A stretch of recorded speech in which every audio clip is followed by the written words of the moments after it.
పుచ్చపల్లి పంచాయతీ నందు 10 లక్షలతో నూతనంగా ఏర్పాటు చేసిన సీసీ రోడ్ ప్రారంభోత్సవ కార్యక్రమంలో పాల్గొన్న తెలుగుదేశం నాయకులకి, కార్యకర్తలకి, అదేవిధంగా జన సైనికులకి, బీజేపీ నాయకులకి, కార్యకర్తలకి, ముఖ్యంగా పెనుపల్లి గ్రామ ప్రజలకి అందరికీ కూడా ధన్యవాదాలు తెలుపుకుంటున్నాను. గ్రామాలను పూర్తి స్థాయిలో అభివృద్ధి చేసుకోవాలి. పల్లెల అభివృద్ధి కోసమే పల్లి పండుగ అని కూటమి ప్రభుత్వం మనకి పిలుపునివ్వడం జరిగింది. అందులో భాగంగా మన కోవూరు కాన్స్టిట్యున్సీలో సంవత్సరం రోజులు 12 నెలలు అయిన సందర్భంగా ఈ పల్లె పండుగని ఈ 12 నెలల్లో మనము అత్యంత భారీ మెజారిటీతో గెలిపించుకున్న ముఖ్యమంత్రి చంద్రబాబు నాయుడు గారు అభివృద్ధి, సంక్షేమము ఏ రకంగా సమపాళ్ళలో ఇస్తున్నారో, ఈ ఎన్డీఏ గవర్నమెంట్ లో మనం ఏ రకంగా ముందుకు వెళ్తున్నామో దానికి నిదర్శనమే ఈ పల్లె పండుగ.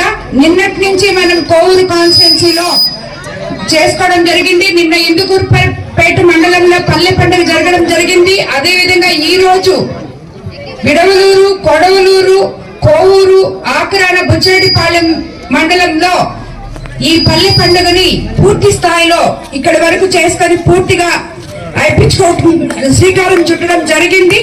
నియోజకవర్గంలోని అన్ని గ్రామాల్లో రోడ్లు, డ్రైన్లు వంటి సౌకర్యాలు కల్పిస్తున్నాం. శ్మశానాల అభివృద్ధి చేస్తున్నాం. బుచ్చిరెడ్డిపాలెం మండలంలో దాదాపు 4,70,00,000తో గ్రామాల్లో రోడ్లు, డ్రైన్లు, ప్రజలకు తాగునీటి అవసరాల కోసం కూడా వెచ్చించడం జరిగింది. అదేవిధంగా ఎంపీ వేమిరెడ్డి ప్రభాకర్ రెడ్డి గారి సహాయ సహకారాలతో, కేంద్ర ప్రభుత్వం సాయంతో బుచ్చి ఊటుకూరు రోడ్డుకు 49 కోట్ల నిధులను మనం తీసుకురావడం జరిగింది. అదేవిధంగా కోవూరు డెల్టాకు జీవనాడి అయిన 130 ఏళ్ల కనిగర్ రిజర్వాయర్ ను ఆధునీకరించేందుకు రెడీ అవుతున్నాం. ఇప్పటికే రాష్ట్ర ప్రభుత్వానికి, ముఖ్యమంత్రి వర్యులకి ప్రతిపాదనలు కూడా పంపించున్నాం. మన కళ ఈ కనిగిరి రిజర్వాయర్ బాగు చేసుకోవడం, పట్టణంలో ట్రాఫిక్ సమస్యకు పరిష్కారం చూపేందుకు బుచ్చి టౌన్ నుండి బయట నుంచి ప్రత్యేక బైపాస్ ఏర్పాటు కూడా ప్రయత్నం చేస్తున్నాం. అదేవిధంగా బుచ్చి రూరల్ మండలంలో వోల్టేజ్ సమస్య నివారించేందుకు దాదాపు 2,90,00,000 పంచేడు వద్ద విద్యుత్ సబ్ స్టేషన్లు పనులు జరుగుతున్నాయి. అదేవిధంగా రాబోయే రోజుల్లో మనం 133 kV సబ్ స్టేషన్ కూడా బుచ్చి మండలంలో ఇక్కడ కోవూరు నియోజకవర్గంలో ఏర్పాటు చేసుకోబోతున్నాం. బుచ్చిరెడ్డిపాలెంలో పట్టణంలో దాదాపు 3 కోట్ల రూపాయలతో వివిధ అభివృద్ధి కార్యక్రమాలు చేపట్టగా అవి వివిధ దశల్లో ఉన్నాయి. అదేవిధంగా బుచ్చిరెడ్డిపాలెం పట్టణం మెకానిక్ సోదరుల కోసం నాగమాంబపురం వద్ద ఆటో నగర నిర్మాణానికి చర్యలు తీసుకున్నాం.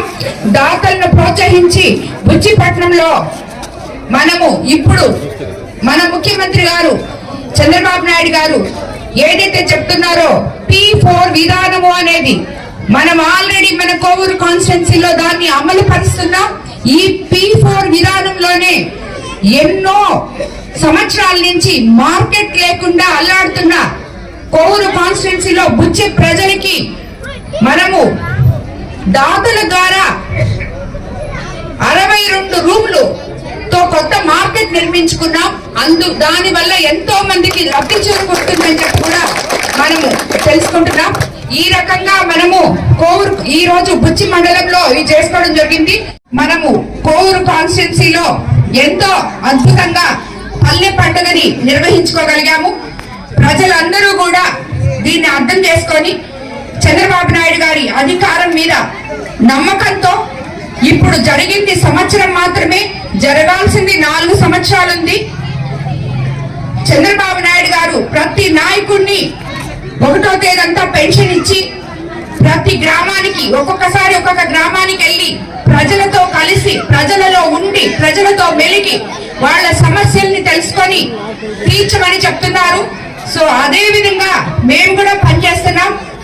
నేను కూడా నా నాయకులకి, నాతో ఉన్న మండలాధ్యక్షులకి, ఎవరైతే తెలుగుదేశం నాయకులు, ఉమ్మడి ప్రభుత్వంలో ఉన్న నాయకులకు అందరికీ కూడా చెప్తున్నాను, అన్ని వేళలా ప్రజలకు అందుబాటులో ఉండండి. వాళ్ళకు రావాల్సిన పథకాలు వాళ్ళకి, ఎందుకంటే మన ఉమ్మడి ప్రభుత్వం పేదల ప్రభుత్వం, మంచి ప్రభుత్వం, ఈ కాన్సెప్ట్ తో మనం ముందుకు అడిగేస్తున్నాం. మనము ఇచ్చేటివన్నీ కూడా ప్రజల్లోకి తీసుకెళ్ళాలి. అవేర్నెస్ ప్రోగ్రాములు వాళ్ళకి తెలవగలగాలి. ఎందుకంటే వాళ్ళు ఇప్పుడు వస్తున్నారు, నేను వచ్చినప్పుడు అమ్మ మాకు ఇల్లు లేదు అంటున్నారు. నేను అడిగేది, ఈ ఊర్లో నాయకులు ఉన్నారు, సచివాలయం ఉంది, హౌసింగ్ వాళ్ళు ఉన్నారు, సచివాలయ సిబ్బంది ఉన్నారు. మరి వాళ్ళకి ఇల్లు లేనప్పుడు వాళ్ళ పేరు ఎన్రోల్ చేయించుకోవడం మీరు ఏం చేస్తున్నారు ఇక్కడ? అది నేను అడిగేది.